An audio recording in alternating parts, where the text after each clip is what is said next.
In this video, I'm going to show you how to use an electric hand planer, and we're going to do it right now. So this right here is an electric hand planer. Before we get too far into this, I want to talk about this. This is a very simple tool, but very awesome. This was my grandfather's actually, and it has a base and it has a blade right here. You can adjust that blade and basically it takes off a little bit of material at a time, just like this.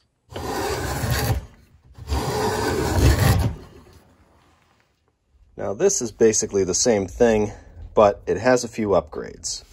And we have the benefit of electricity. Now I know for some people it's a little intimidating using a power tool like this.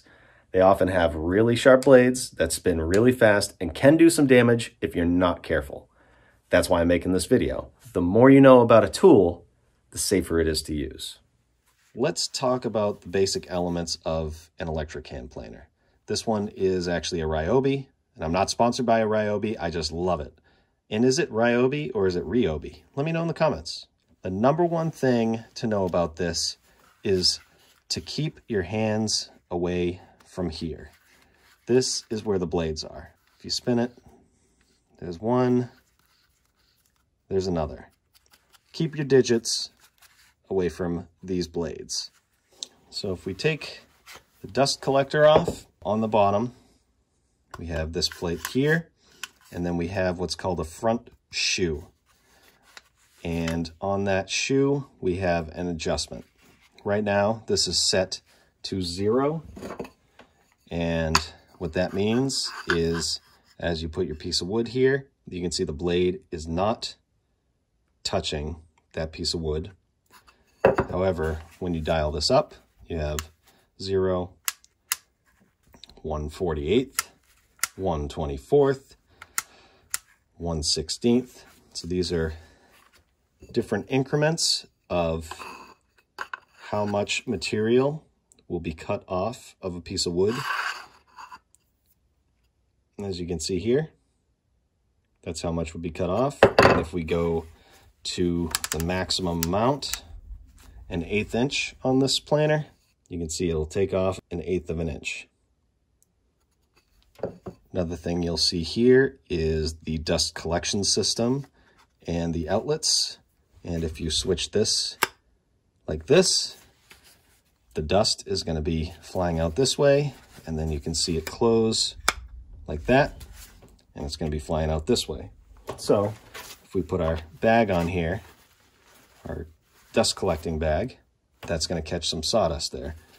Another thing you'll notice is at the bottom, this has what's called a kickstand, and that is so you can put the planer down without damaging the blade or the blade damaging whatever you put this down on.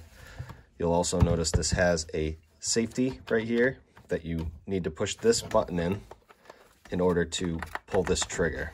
That way you don't accidentally set this off and hurt yourself. So whenever you're using this, make sure you hold this down when you're ready to go and then pull the trigger. So let's see this thing in action. We're going to do a pass on this 2x6, and it's a good idea to wear safety glasses while doing this. The planer's plugged in now.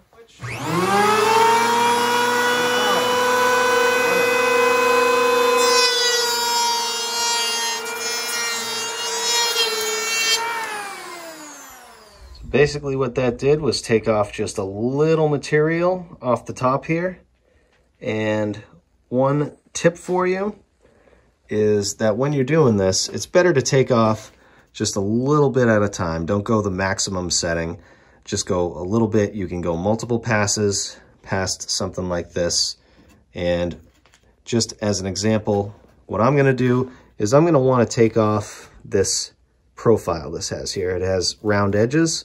I want to get this to be completely flat. So I'm going to take a couple more passes with my planer to make that flat. So in order to make a good pass with this planer, what you want to do is, starting here, you want to put more pressure in the front as you're going along. So you go along, go along, go along, and then once you get here where there's enough material to support both of these bases, you can put more pressure straight down, and then towards the end, you want to lift up. If you don't do that, I'll show you a couple things that can happen. Over here, if you are putting more pressure on the end of this planer and your planer is tilted like this, what you're going to get is a groove cut out of here, like this.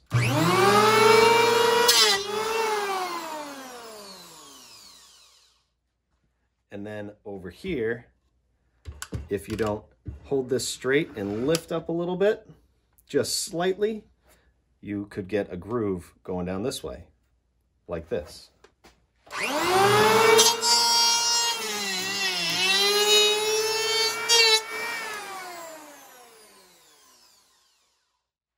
So what you want to do is hold the planer nice and flat throughout this entire thing so the blade takes off an even amount of material each time. And we're going to make several passes here just to take away our profile like I was talking about and make this nice and square.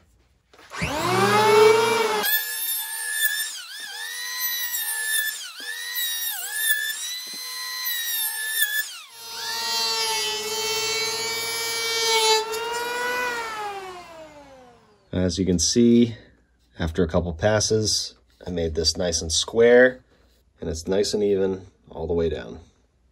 The number one thing I use hand planers for is doors. If you've seen my kitchen pantry remodel, I used this on the doors just to take off a little bit of material to get the doors closing perfectly. This thing works awesome. Now, sometimes you're going to have to make an uneven line. Sometimes you have to take off more in the middle than at the end, and vice versa. And the way you do that is very carefully. You have to work with this kickstand. What you're going to want to do is take your planer and start here, push the trigger, and then very carefully ride that kickstand down and let this drop to take off some material in the middle. And then you can lift up like this, and that way you'll be able to take off some material in the middle and not so much at the ends, or like I said, vice versa. So it'll look something like this.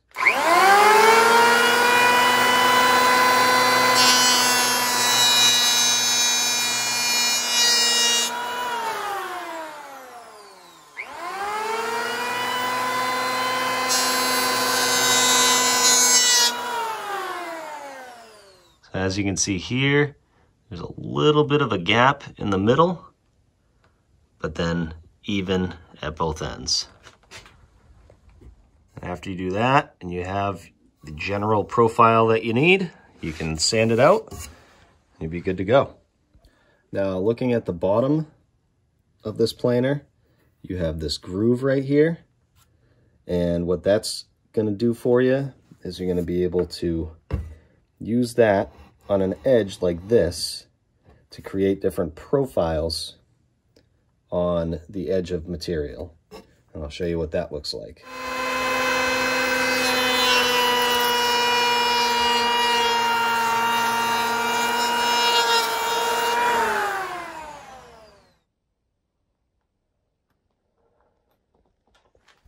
Now, most planers will come with a guide that looks a little something like this.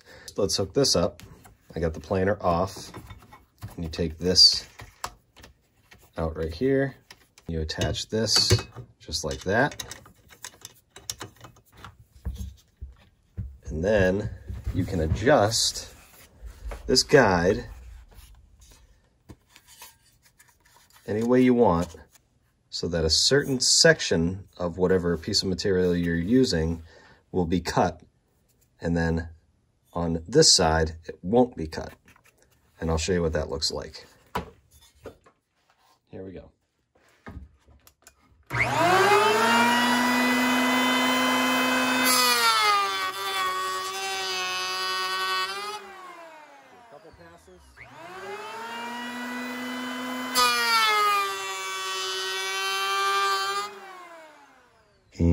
that is what that guide's for. You can see we didn't cut anything over here, but we did cut over here. So there you go. Just another tip. These blades hate nails. So if you can, avoid nails. Use a nail set, knock them down, and if you're using a lot of reclaimed wood, you don't want to have this hit a nail head because then you're going to replace the blade. And I think I'm going to do another video on replacing the blade on this. It's not a huge process, but there is a little bit to it. It comes with its own tool, and you basically loosen these bolts here. You pull this out. That's what this is for. This little mechanism, this whole thing comes out, and you can either flip the blade because the blades are double-sided, or you can get a brand new blade. That is about the rundown of an electric hand planer. I really hope this helps out because I just want you guys to be safe and know how to use tools like this. If you're interested in this exact hand planer, I'll leave a link in the description over to where you can get it. A lot of these planers are pretty much the same. These tips will be universal for a lot of planers. If you're interested in some of my other videos, you can click Hereish and Hereish and go check those out. I'd really appreciate it. And if this is your first time and you liked what you saw, go ahead and subscribe. There's a red button down there. We'll see you next time. Thanks for watching.